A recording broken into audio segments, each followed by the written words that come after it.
hamileen isaanii ijaarameetiin sochii keessa galuu danda'an hojjechuu eegalanitti deeggarsa barbaadu deeggarsa kan ammallee humnaan tokko taanee yaadaan waan kana keessatti warri as dhuftanii ilaaltan kunillee waan lafarra jiru akkuma jalqaba irratti kaase dubbiin gaafa dhagahanii fi jaallalan tokko miti nutu beeka hagam akka ulfaataa ta'e mana ijaaru hagam akka ulfaatu namni kamiyyuu yaada hin hubata jedheetiin amana gaafa mana tokko ijaaranu hagam akka nama rakkisuun beekan nama mana 2 ijaaruu miti hundi keenya iyyutti miidhamnee itti rakkannee ija namaa keessa ilaalee harka namaa ilaaleetiin wanta sitti argitan kun kan dhufu malee yookaan hiddii miti kan biqilu yookaan orroqoo miti lafa keessaa kan ol ba'u manni ijaaramee jiru kun itti faanyeeti itti rakkannee dargaggeessi keenya ija namaa keessa ilaalee harka namaa keessa ilaalee kadhatee bakka kanatti wanti kun mul'ate waan ta'eef ammallee waamichi koo waan ijaaraa jiru kun mana qofaa miti seenaa ijaaraa jirraa dhaloota ijaaraa jirraa nama buqqa'ee deebisnee gadi dhaabaa jirraa seenaa kana keessatti akka qooddattan waan ta'aa jiru kana keessatti waan asitti nu hojjenne kana fakkeenyummaa namni gara biraallee fakkeenyummaa kana fudhateetiin hojii kana fiixaan akka baasnu waamicha koo dabarsaa irra deddeebi'ee ammallee warra deeggarsa kana qindeessitanis biyya sanitti illee walitti nama ijaartanii nama yaadaa walitti fidanii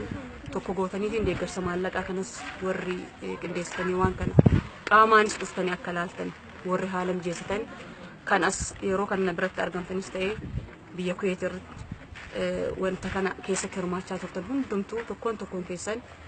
maallaqa tokkoofis yoo ta'e galanni keenya guddaadha. Maallaqa tokkollee yoo kennitanii jiraattan kabajaan isiniif qabnu kabajaa Oromummaa guddaa akka ta'e isinii ibsuu barbaada. Kanaan olitti kennaan isin akka dhuunfaatti naa kennitanillee na qaqqabee jira. Jaalala isin naaf qabdaniifis kabajaa guddaa ulfina guddaa isin galchaa ulfaadhaa amaanaa natti kennitan waan ta'eef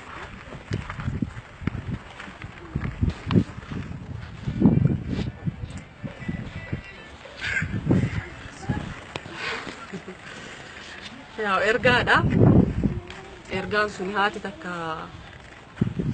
mataa lamaan bakka kana dhuftee asitti ammoo deettee jirti.